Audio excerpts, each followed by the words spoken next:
벌몬트주에 쏟아진 폭우로 돌발 홍수가 이어졌습니다. 도로가 유실되고 가옥이 파손되는 등 피해가 잇따랐습니다. 북한이 압록강 홍수로 헬기를 투입해 구조에 나섰습니다. 북한은 헬기로 4천여 명을 구조했다고 발표했지만 대북 소식통에 따르면 구조작전에 투입된 헬기가 추락한 것으로 전해졌습니다. 카멀라 해리스 부통령이 주요 격전지 지지율에서 트럼프 전 대통령을 앞서고 있다는 여론조사 결과가 나왔습니다. 트럼프 전 대통령이 암살 시도 후 다시 펜실베이니아주로 돌아와 천유세에 나섰습니다. 트럼프 전 대통령은 야외 유세 활동을 이어갈 것이라는 의지를 밝혔습니다. 캘리포니아주 게빈 뉴섬 주지사가 노숙자 야영지를 철거하라는 행정명령을 내렸지만 LA와 샌프란시스코는 상반된 대응을 보이고 있습니다.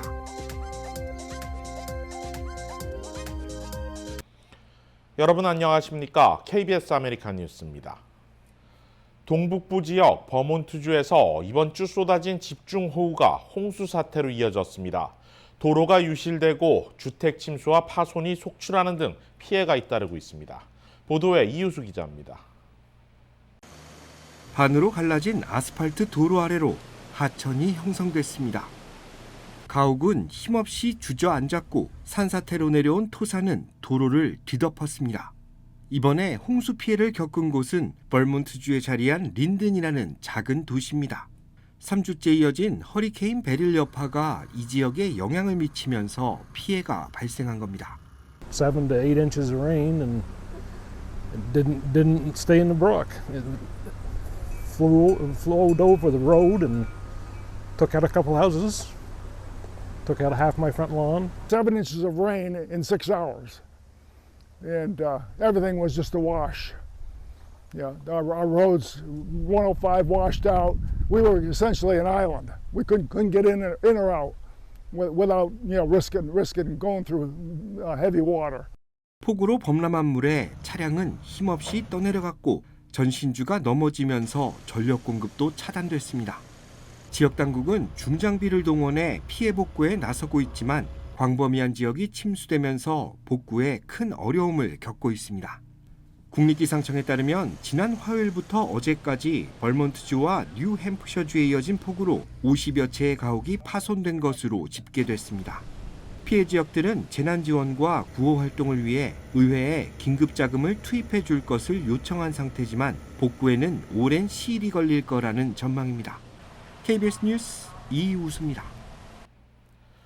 북한도 최근 압록강 홍수로 수해 피해를 입었습니다.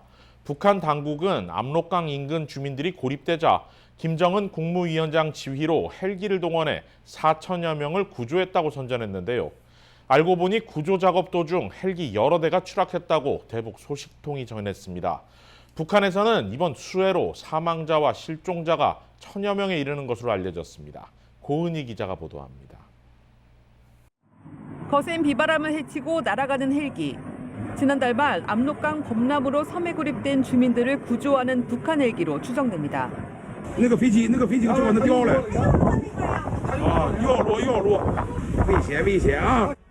이처럼 위태롭게 운행하던 북한 헬기 가운데 여러 대가 구조 과정에서 추락했다고 대북 소식통이 전했습니다. 앞서 북한은 헬기 10여 대가 20여 차례 왕복하며 주민 4,200여 명을 구출했다고 선전했는데 이때 동원된 헬기는 러시아산인 Mi-26과 Mi-8로 확인됐습니다. 북한은 290여 대의 헬기를 운용 중인데 상당수가 30년 이상 경과돼 노후화가 심각한 거로 알려졌습니다. 러시아제 헬기들 자체가 사실은 내구성 같은 것들이 뛰어나지 않은 상태고 상당한 정비 소요가 있다라는 겁니다. 부품이라든가 부속이라든가 이런 것들이 충분하지 않은 상태에서 이제 운용을 하다 보면 여러 가지 문제가 생길 수 있다. 이번 수해 사망자와 실종자는 1000여 명인 걸로 알려졌습니다. 피해가 큰 만큼 민심 동요를 우려한 김정은 위원장은 신의주 현장을 긴급 시찰한 데 이어 간부 3명을 경질하며 책임 전가를 시도하기도 했습니다. 한편으로는 북한 당국이 수해 침수 지역에서도 김 씨 일가 초상화 관리를 최우선으로 하라고 주민들에게 지시했고 해외 파견자에겐 한 달치 월급 이상의 수해 지원금 상납을 강요해 주민 불만을 초래했다고 대북 소식통은 전했습니다. KBS 뉴스 고은입니다.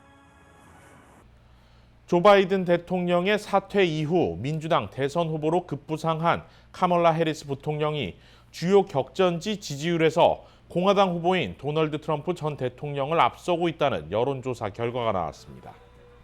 블룸버그 통신이 여론조사 기관 모닝 컨설트와 함께 24일에서 28일까지 닷새 동안 7개 경합주 등록 유권자 4,973명을 대상으로 지지율을 조사한 결과 4개 주에서 해리스 부통령이 트럼프 전 대통령에게 우위를 보였습니다. 각 주별로 애리조나와 위스콘신, 네바다주에서는 2%포인트 차로 해리스 부통령이 우세했고 미시간주에서는 무려 11%포인트까지 격차를 벌였습니다. 반면 트럼프 전 대통령은 펜실베이니아주와 노스캐롤라이나주에서 각각 4%포인트와 2%포인트 차로 앞섰습니다. 조지아주에서는 동률을 기록했습니다. 앞서 지난달 1일부터 5일까지 같은 조사에서는 바이든 대통령을 상대로 트럼프 전 대통령이 5개 주를 이겼습니다. 블룸버그는 바이든 대통령에게 실망해 투표를 포기하려던 청년과 흑인, 히스패닉 유권자가 다시 지지를 보내고 있는 결과라고 해석했습니다. 로이터와 여론조사 기관 입소스의 전국 단위 조사에서도 해리스 부통령은 지지율 43%를 기록해 42% 지지율을 기록한 트럼프 전 대통령을 오차 범위 내에서 앞질렀습니다. 한편 이번 지지율 반등이 일시적 기대감이 반영된 이른바 허니문 효과라는 분석도 나오고 있습니다. 일단 이달 19일 민주당 대선 후보를 공식 지명하는 전당대회까지 이 같은 흐름은 이어질 것이란 분석입니다. 이런 가운데 도널드 트럼프 전 대통령은 암살 시도 총격 이후 첫 유세에 나섰는데 3주 전 자신이 피격당했던 펜실베이니아주를 첫 유세 장소로 선택했습니다. 귀에서 붕대를 떼고 환한 미소로 연단에 오른 트럼프 전 대통령. A very special hello to Pennsylvania. I'm thrilled to be back in this beautiful Commonwealth with thousands of proud, hard-working American patriots. 지난 13일 펜실베이니아주 버틀러 유세장에서 피격을 당한 이후 3주 만에 첫 유세였던 만큼 지지자들의 환호는 그 어느 때보다 뜨거웠습니다. As you know, this is my first return to Pennsylvania since our rally in Butler. We're going back to Butler too, by the way.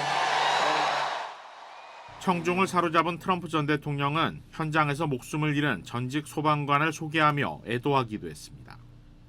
This earth, Corey threw himself over his wife and daughters and died shielding them from the bullets of a very disturbed guy. Corey is a hero to all of us, 새로운 경쟁자가 된 해리스 부통령을 향해서는 날선 공격을 가했습니다.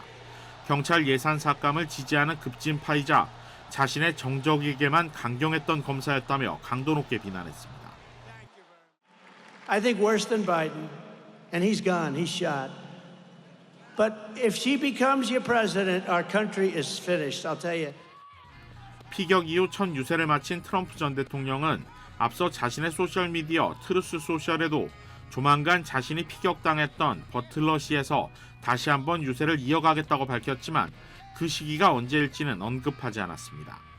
또 이전과 마찬가지로 앞으로도 야외 유세를 이어가겠다고 밝혀 피격 이후 자신의 강인한 이미지를 계속 가져가겠다는 의지도 드러냈습니다. 게빈 뉴섬 캘리포니아 주지사가 노숙자 야영지를 철거하라는 행정명령을 내린 가운데 주요 도시인 LA와 샌프란시스코 당국이 서로 상반된 대응을 하고 있습니다. 각 지역별 노숙자 정책에 있어 혼란이 우려된다는 지적이 나오고 있습니다.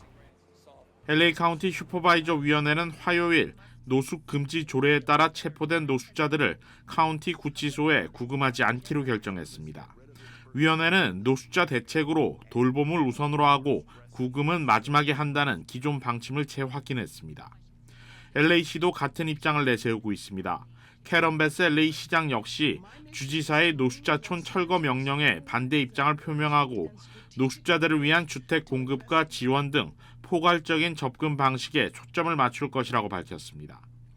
이에 반해 샌프란시스코시는 LA시 카운티 당국과는 상반된 대응에 나서고 있습니다. 런던 브리드 샌프란시스코 시장은 뉴섬 주지사의 행정명령에 따라 노숙자 야영지를 대상으로 적극적인 철거와 단속을 실행하겠다는 입장인데 노숙자가 야영지 철거에 불응해 해당 지역을 떠나지 않을 경우 경고를 내린 뒤 과태료를 부과하고 심하게 저항하면 체포하는 등 처벌 수위를 높일 계획입니다. 주지사의 행정명령이 강제적인 효력을 발휘하지 못하는 상황에서 각 지역 정부의 엇갈린 대응은 자칫 특정 지역에 노숙자 쏠림 현상을 가져오는 등 더 큰 혼란을 일으킬 수 있다는 지적입니다. 이와 관련해 린지 호바스 LA 카운티 슈퍼바이저는 전국의 무주택 인구가 LA로 오도록 LA 카운티가 환영 매트를 깔아주는 것으로 비치는 것을 원하지 않는다고 밝혔습니다. 한편 주택도시개발부 보고서에 따르면 전체 노숙자의 28%에 달하는 18만여 명이 캘리포니아에 거주하는 것으로 추정됩니다. LA 노숙자 서비스국이 발표한 최신 집계에 따르면 LA시의 노숙자 인구는 45,252명, LA 카운티는 75,312명입니다. 인디애나주의 한 양로원에서 근무하는 40대 한인 간호조무사가 80대 치매 환자를 폭행한 혐의로 체포됐습니다. 뉴욕 KBTV 전상희 기자가 보도합니다. 82세 치매 환자 웨버는 이번 사건으로 눈 주위가 멍들고 왼쪽 눈썹 위에 상처를 입었습니다. 경찰과의 인터뷰에서 웨버는 폭행 당시 상황을 기억하지 못했으며 자신이 차량에 치인 것으로 믿고 있었습니다.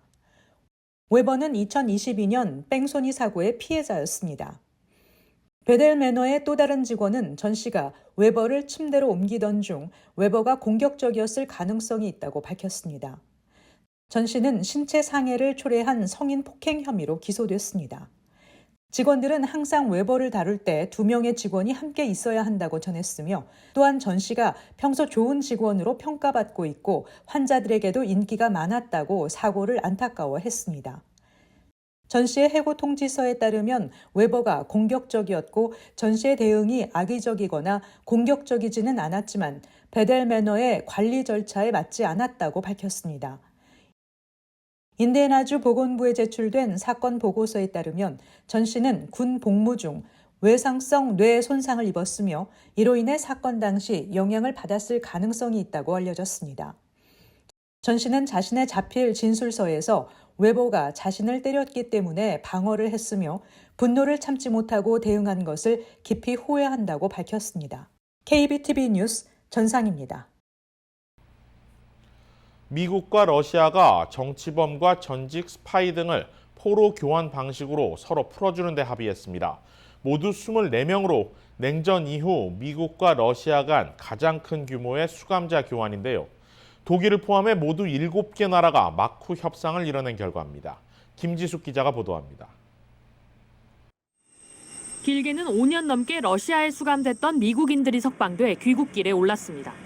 간첩 혐의로 16년형을 선고받은 월스트리트 기자와 전 해병대원 등으로 이들은 현지 시각 1일 저녁 미국에 도착할 예정입니다. Today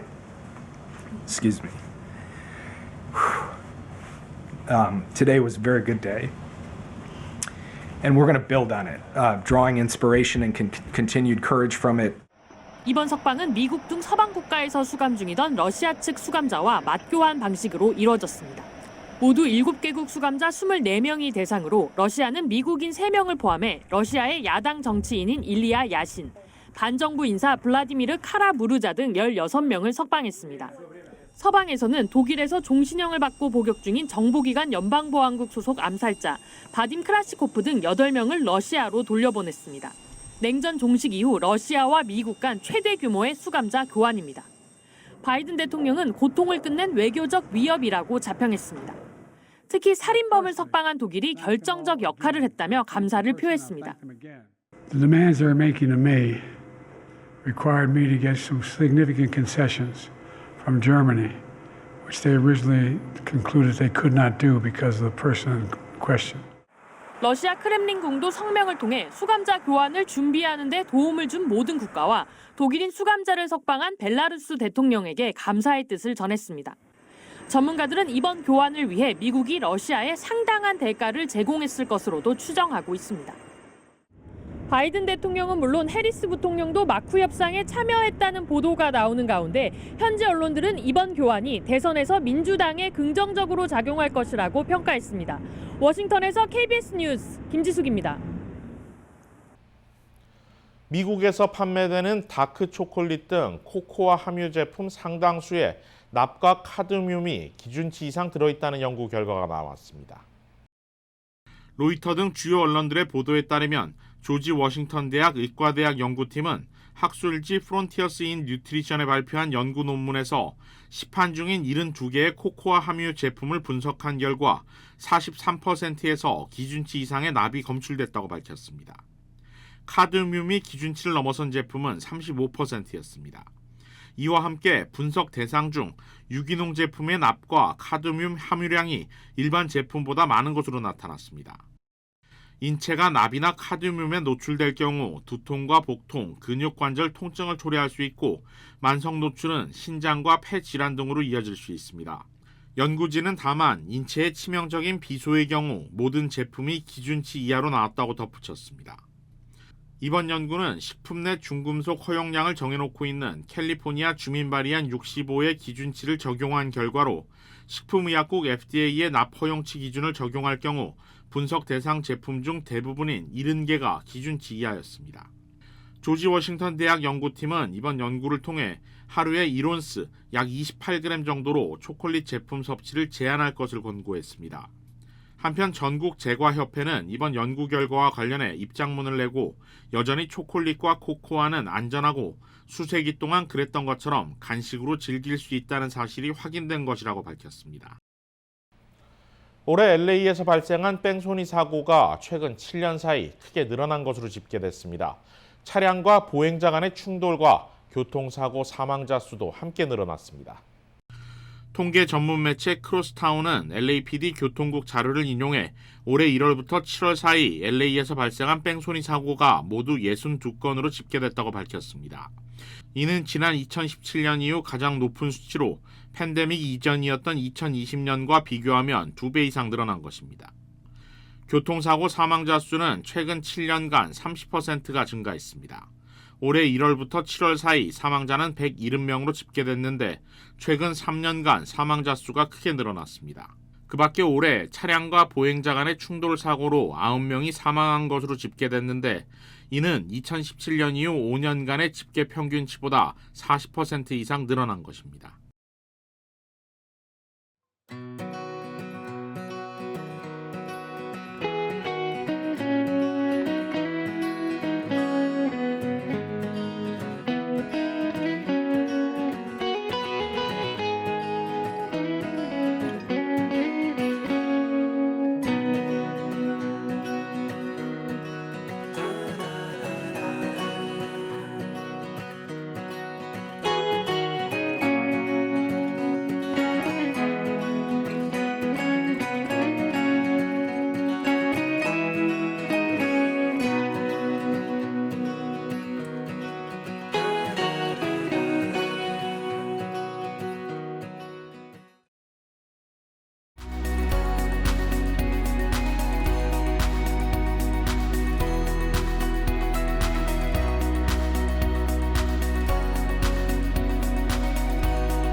KBS 아메리칸 뉴스 마칩니다. 고맙습니다.